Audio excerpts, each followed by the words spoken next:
యెషయా గ్రంథంలో చాలా ప్రవచనాలున్నాయి. ఆ ప్రవచనాల్లో కొన్ని ప్రవచనాలు మనము ధ్యానిద్దాం.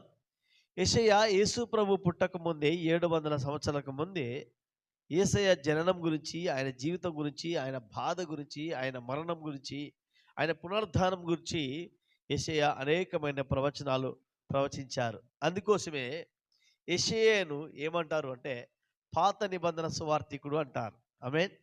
అందరూ చెప్పండి హల్లెలూయా. ఇటు చూడాలి. హల్లెలూయా. ఇటు చూడండి. ఇటు చూడు. ఏమి? మంచి క్వెషన్.